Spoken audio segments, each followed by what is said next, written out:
Assalamualaikum warahmatullahi wabarakatuh. Waalaikumsalam warahmatullahi wabarakatuh. Saya Asma, ibu dari 4 anak. Ya. Namun terus ada yang diceritakan. Amalan apa yang bisa kita lakukan di akhir zaman ini sebagai pemimpin, sebagai kondisi kita sebagai ibu yang merawat dari anak-anak yang sudah banyak tantangan di akhir zaman ini, juga sebagai wanita yang harus memiliki kewajiban sebagai istri di akhir zaman ini. Terima kasih Ustazah. Wassalamualaikum warahmatullahi wabarakatuh. Waalaikumsalam warahmatullahi wabarakatuh. Amalan untuk seorang ibu untuk anaknya gitu ya, karena adanya Allah madrasatul ula, ibu adalah madrasah untuk anak-anaknya. Amalannya sama doanya ibu itu selalu didengar di langit, banyak berdoa untuk anaknya. Kita punyanya Allah, kita juga punyanya Allah, anak-anaknya Allah. Kalau kita mau memaksakan diri kita sendiri yang mendidik dan menjadikan anak kita itu sesuai dengan keinginan kita, tanpa pasrah dengan bantuannya Allah, tidak akan pernah mampu. Makanya la haula wala quwata illa billah. Jadi titipkan sama Allah, ya Allah, saya bantu hanya yang sedikit, banyaknya Engkau yang atur. Apalagi doanya Umi itu dijabah mustajab. Perkataannya pun didengar oleh Allah. Hanya kata-kata yang baik yang selalu keluar untuk anaknya nakal, lagi benci, gitu ya. Dia bilang, nakal memang, nggak boleh. Bilang nakal terus anaknya. Gimana cara bilangnya? Solehah. Iya. Kalau nggak bisa bilang begitu, istighfar, astagfirullah, gitu ya.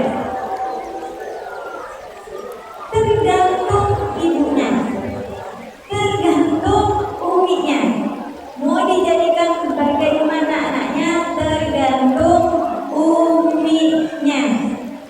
Jadi makanya hati-hati buat para umi yang keluar yang baik-baik. Semangkel apapun sama anaknya, keluarnya yang baik-baik. Pernah kenal sama Imam As-Sudais tidak? Salah satu imam Haramain. Sering dengar suaranya di mana-mana, ya. Imam Sudais nanti nyampe ke rumah, daripada scroll TikTok, ya kan ya, TikTok, terus ibu-ibu canggih-canggih sekarang ada TikTok, ya. Iya, daripada begitu, coba nih lihat siapa Imam Sudais, coba. Yang tahu Imam Sudais ceritanya itu gimana? Dulu katanya Imam As-Sudais cerita begini. Saya itu dulu sama seperti halnya anak-anak kecil pada umumnya. Tak bermain, dia bandel juga, suka jahil. Pernah suatu ketika ibunya saya itu mau kedatangan tamu.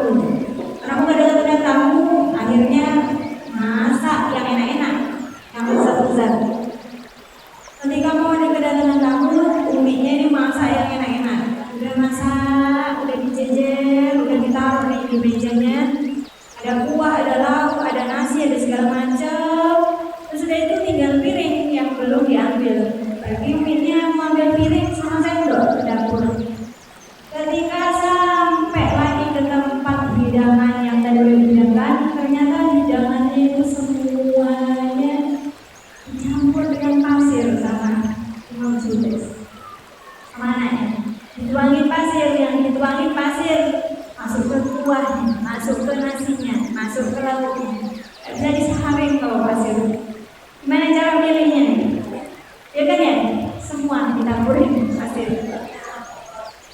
Gimana tuh Pak perasaannya? Umpama ibu habis masak nih, Digebuki boleh kan? digebukin tuh di sini. Udah luar biasa harian gitu kan ya.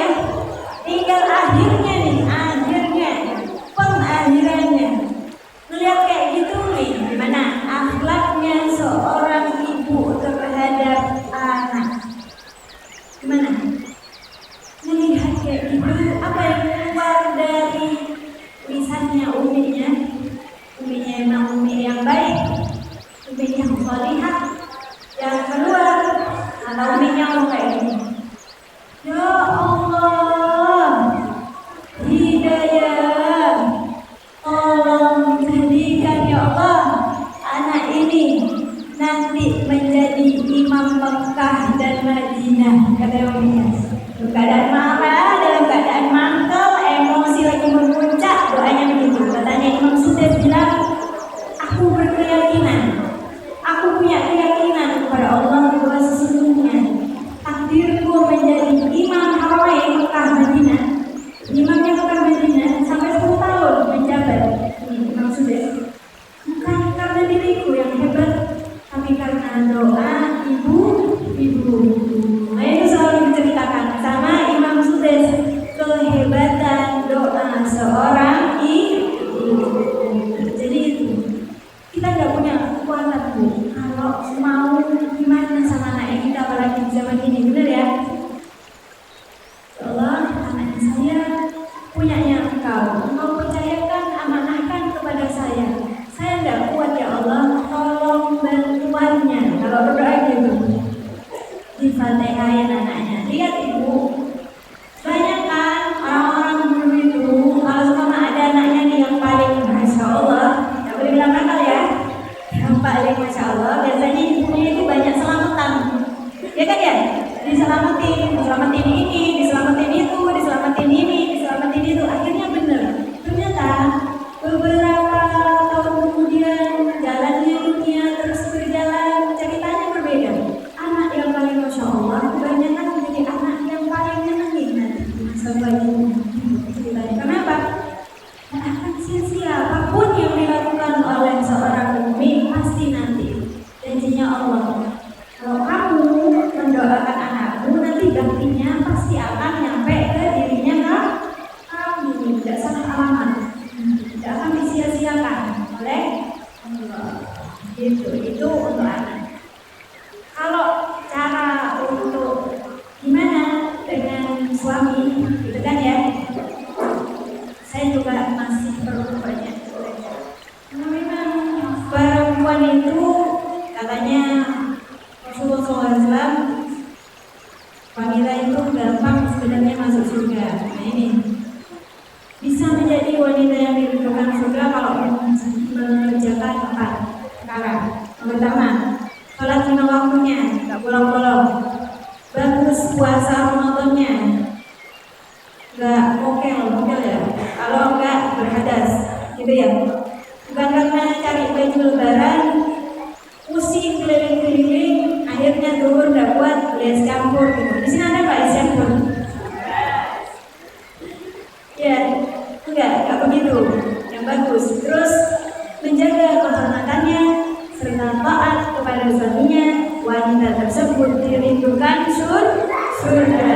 4 kunci wanita dirindukan surga. Baik sholat 5 waktunya, baik puasa Ramadannya, menjaga kehormatannya, serta menjadi taat kepada suaminya. Taat kepada suami itu PR yang tidak ada pernah habisnya. Karena makanya dinamakan ibadah terpanjang, yaitu pernikahan, ibadah terpanjang, kan ya? Jadi bagaimana yang berusaha untuk menjadi wanita-wanita yang taat terhadap suami. Kalau suaminya bilang jika belum bisa menyempurnakan untuk melaksanakan yang diperintah, maka kita sempurnakan untuk tidak melakukan yang dilarang. Apa yang tidak disukai sama suami tidak kita